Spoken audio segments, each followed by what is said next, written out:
Hello hi friends, welcome to my channel. ఐబొమ్మని create చేసిన రవి అయితే అరెస్ట్ అయ్యాడు. అయితే రవి ఏం చెప్తున్నాడంటే తన దగ్గర మన తెలుగు వాళ్ళది 6 కోట్ల మంది పైగా పర్సనల్ డేటా ఉంది. ఏదైనా తేడా జరిగితే మాత్రం ఆ డేటా లీక్ చేసేస్తాను లేదా అమ్మేస్తాను అంటున్నాడు. ఇందులో మన గూగుల్ డ్రైవ్లో ఉన్న సీక్రెట్ ఫొటోస్ అండ్ వీడియోస్, ఇంకా చెప్పాలంటే మన పర్సనల్ ఇన్ఫర్మేషన్, బ్యాంక్ డీటెయిల్స్ ఇలా అన్నీ ఉన్నాయంట. మీరు ఒక్కసారి మీ మొబైల్లో ఐబొమ్మ యూజ్ చేశారు కదా, అయితే వెంటనే సెట్టింగ్ ఆన్ చేసుకోండి. ఈ సెట్టింగ్ ద్వారా మన డేటా లీక్ అవ్వకుండా కాపాడుకోవచ్చు. ఇంకొకటి ఏంటంటే మేము మొబైల్లో ఈ ఐబొమ్మ వెబ్సైట్ ఓపెన్ చేసినా చేయకపోయినా, మూవీ రీల్స్ అని, బెప్పన్ టీవీ అని ఇలాంటి పైరేటెడ్ వెబ్సైట్స్ ఓపెన్ చేసినా, పాన్ వెబ్సైట్స్ ఓపెన్ చేసినా, లేదా బెట్టింగ్ వెబ్సైట్స్ ఓపెన్ చేసినా, ఇలాంటి వెబ్సైట్స్ ఓపెన్ చేస్తే చాలు మన డేటా మొత్తం యాక్సెస్ చేసే ఛాన్స్ ఉంది. అలాగే ఇదంతా ఐబొమ్మ రవి చేస్తాడని మాత్రం నేను చెప్పట్లేదు. ఇలాంటి వెబ్సైట్స్ యూజ్ చేసే టైంలో అన్ని పైరేటెడ్ వెబ్సైట్స్ వాళ్ళు జనాల కోసం ఆలోచిస్తారని చెప్పలేం. సో మన జాగ్రత్తలో మనం ఉండాలి. ఫర్ ఎగ్జాంపుల్గా చెప్పాలంటే ఒక బెట్టింగ్ యాప్ వచ్చి మీ యూజర్ డేటా షేర్ చేస్తే 10 కోట్లు ఇస్తానంటే ఎంత మంచోడైనా, ఎంత జనాల కోసం ఆలోచించేవాడైనా మన డేటా షేర్ చేయకుండా ఉంటారంటారా?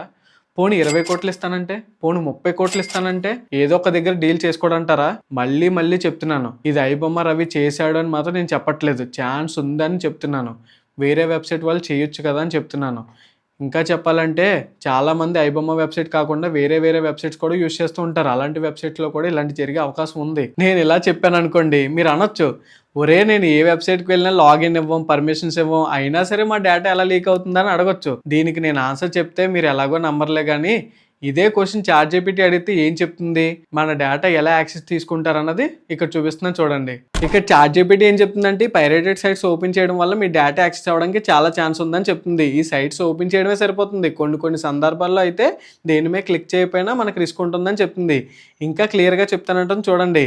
అసలు ఈ పైరేటెడ్ సైట్స్ ఎందుకు డేంజరస్? బ్రౌజర్లోనే మాల్వేర్ లోడ్ చేస్తాయి. కొన్ని పైరేటెడ్ సైట్స్లో అయితే ఒక దాని మీద క్లిక్ చేస్తే పాపప్ వస్తే చూడండి, అది కూడా డేంజరసే.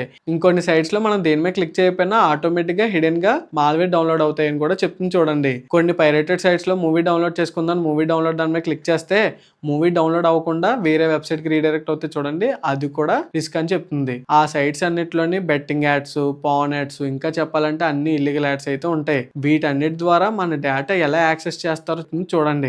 వీటన్నిటితో పాటు మన లొకేషన్ కూడా యాక్సెస్ చేస్తుందంట చూడండి. అలాగని నేను ఈ పైరేటెడ్ సైట్స్ మీరు యూజ్ చేయొద్దనట్లేదు. ఒకవేళ నేను ఈ పైరేటెడ్ సైట్స్ యూజ్ చేయొద్దని చెప్పినా సరే మీరు వినరు, పైగా నన్ను తిడతారు. మనం ఈ పైరేటెడ్ సైట్స్ యూజ్ చేసినా సరే మనం ఉండే జాగ్రత్తలో మనం ఉండాలి. ఎవరిని నమ్మడానికి లేదు. జాగ్రత్తగా ఉండండి. వెంటనే సెట్టింగ్ చేసుకోండి. దీనికోసం మీరు ఏ బ్రౌజర్లో ఈ పైరేటెడ్ సైట్స్ ఓపెన్ చేస్తారో ఆ బ్రౌజర్లో ఈ సెట్టింగ్ చేసుకోండి. ఆ బ్రౌజర్ ఓపెన్ చేసిన తర్వాత 3 డాట్స్ మీద క్లిక్ చేసి సెట్టింగ్స్ లోకి వెళ్ళి ఇక్కడ పైరసీ అండ్ సెక్యూరిటీ ఉంది కదా, దీని మీద ట్యాప్ చేయండి. వన్స్ ట్యాప్ చేసిన తర్వాత ఇక్కడ డూ నాట్ ట్రాక్ ఉంది కదా, దీని మీద ట్యాప్ చేసి ఈ ఆప్షన్ ఎనేబుల్ చేసుకోండి. నెక్స్ట్ బ్యాక్ వచ్చిన తర్వాత సేఫ్ బ్రౌజింగ్ ఉంది కదా, దీని మీద ట్యాప్ చేయండి. ఇక్కడ ఎన్హాన్స్డ్ ప్రొటెక్షన్ అని ఉంది కదా, ఈ ఆప్షన్ సెలెక్ట్ చేసుకోండి. నెక్స్ట్ బ్యాక్ వచ్చేసిన తర్వాత ఇక్కడ సైట్ సెట్టింగ్స్ అని ఉంది కదా, దీని మీద ట్యాప్ చేయండి. ఇక్కడ లొకేషన్ అని ఉంటుంది, దాని మీద ట్యాప్ చేసి ఈ ఆప్షన్ ఎనేబుల్ అయి ఉంటుంది, ఆఫ్ చేసుకోండి. నెక్స్ట్ బ్యాక్ వచ్చి కెమెరా అనే ఆప్షన్ మీద ట్యాప్ చేసి దీన్ని కూడా మీరు ఆఫ్ చేసుకోండి. నెక్స్ట్ బ్యాక్ వచ్చి మైక్రోఫోన్ ఉంటుంది, దీని మీద ట్యాప్ చేసి ఈ ఆప్షన్ కూడా మీరు ఆఫ్ చేసుకోండి. ఇంకా చాలానే ఆప్షన్స్ ఉంటాయి. మీరు ఏదైనా యాక్సెస్ ఇచ్చినట్టయితే అది ఆఫ్ చేసుకొని ఉంచుకోండి. అంతే, ఇప్పటివరకు ఏదో జరిగింది. ఇకపై నుంచి మాత్రం మీ డేటా అనేది చాలా సేఫ్గా అయితే ఉంటుంది. గుర్తుపెట్టుకోండి, నేను మళ్ళీ చెప్తున్నాను, ఇది జస్ట్ అవేర్నెస్ వీడియో మాత్రమే. అంతేగాని ఐబొమ్మ రవి ఎలా చేశాడు అని మాత్రం కాదు. ఇలా కూడా జరుగుతుందని చెప్పాను. సరే, మరి ఉంటానైతే.